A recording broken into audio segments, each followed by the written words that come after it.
addition to the reading of the gospel, I'm going to do a little temple talk here about the mental health ministry team at Spirit in the Hills. And the goal of the mental health ministry team is to help us at Spirit in the Hills become a congregation that welcomes, includes, and supports persons with mental illness. Members of the mental health ministry team so far, Mary Huggins is the chair, and Donna Hirschleb is the secretary. Dick Davis is a member of the committee. Kristen is a member of the committee. Pat Maniscocow is a member of the committee. Tom and Becky, you want to wave? Are both members of the committee. And Pastor is a member of the committee, and I am a member of the committee. I thought maybe I'd talk just a little bit about my own growing awareness of mental illness and treatment for mental illness. I grew up in the 1950s, and at that time, mental illness was just never talked about. The mentally ill were not included. They were shuttled off to state mental hospitals, and in some cases were even considered to be dead. They weren't mentioned by their families. I don't know if you've read To Kill a Mockingbird or seen the movie, but the shadowy character that eventually intervenes and protects Atticus as a child would be a person that would have, how they would have been considered a mentally ill person. In the shadows, on the margins, not included, not even known by name by the community that they lived in.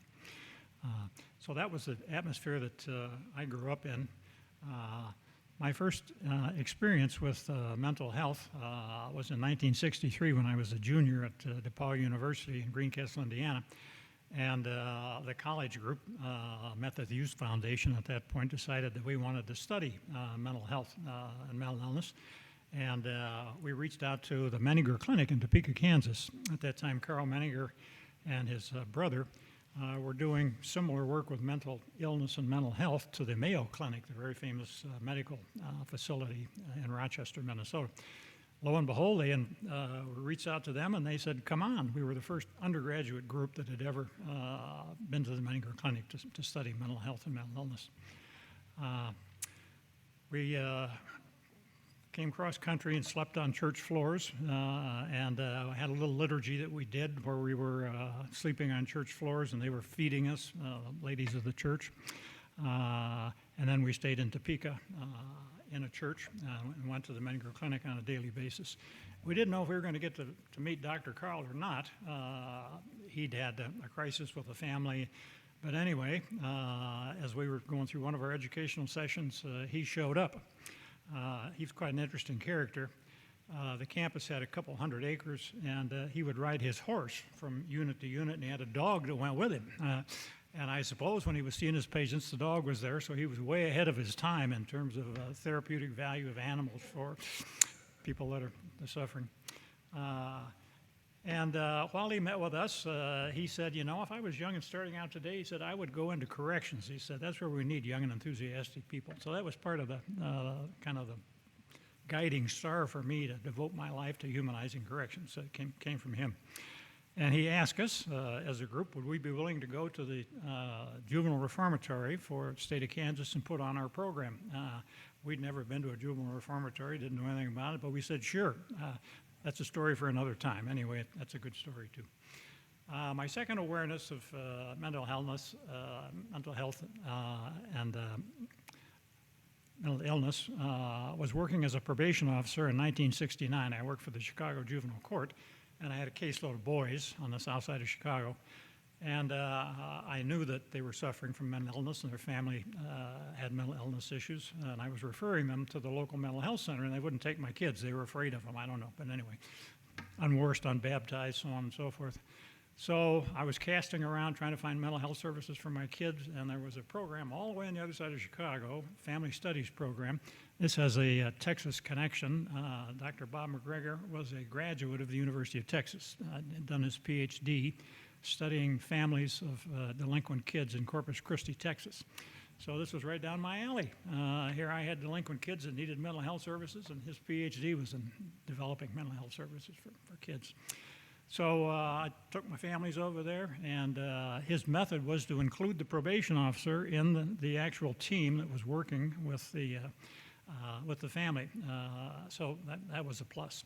Also, lo and behold, my future wife-to-be, Mary Huggins, was the leader of several of the teams that were being trained by this method. So that's how she and I met. Fast forward to today, there is a dramatic increase in mental illness for children, an astonishing increase in the number of visits to emergency rooms and mental health facilities for children due to the isolation of the pandemic and the extreme stress that's been placed on families due to children not having the support system of their peers, their athletic teams, other adults that can be in their lives. So as soon as possible, as a congregation, that we can somehow step in to support children as they're returning to school and to more normal life, we have a couple of opportunities. One, Lisa Baker, raise your hand, Lisa, is in charge of the Literacy Partners Program for our congregation. And this involves volunteering to read to 2 children, each child for 7.5 minutes a week. And children desperately need adults that have the time and energy to spend time with them. And then there are also mentoring opportunities in junior high and in high school that you can look into. Okay,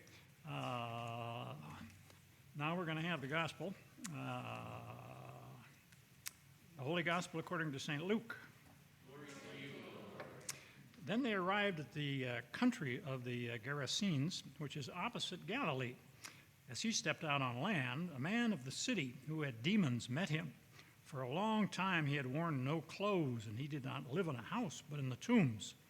When he saw Jesus, he fell down before him and shouted at the top of his voice, "What have you to do with me, Jesus, Son of the Most High God? I beg you, do not torment me." For Jesus had commanded the unclean spirit to come out of the man. For many times it had seized him. He was kept under guard and bound with chains and shackles, but he would break the bonds and be driven by the demons into the wilds. Jesus then asked him, "What is your name?" He said, "Legion," for many demons had entered him. They begged him not to order them to go back into the abyss. Now there on the hillside, a large herd of swine was feeding, and the demons begged Jesus to let them enter these. So he gave them permission. Then the demons came out of the man and entered the swine, and the herd rushed down the steep bank into the lake and was drowned. When the swineherders saw what had happened, they ran off and told it in the city and in the country. Then people came out to see what had happened. And when they came to see Jesus, they found the man for whom the demons had gone, sitting at the feet of Jesus, clothed and in his right mind. And they were afraid. Those who had seen it told them how the one who had been possessed by demons had been healed. Then all the people of the surrounding country of the Gerasenes asked Jesus to leave them, for they were seized with great fear. So he got into the boat and returned. The man from whom the demons had gone begged that he might be with him, but Jesus sent him away, saying, "Return to your home and declare how much God has done for you." So he went away, proclaiming throughout the city how much Jesus had done for him. The gospel of our Lord.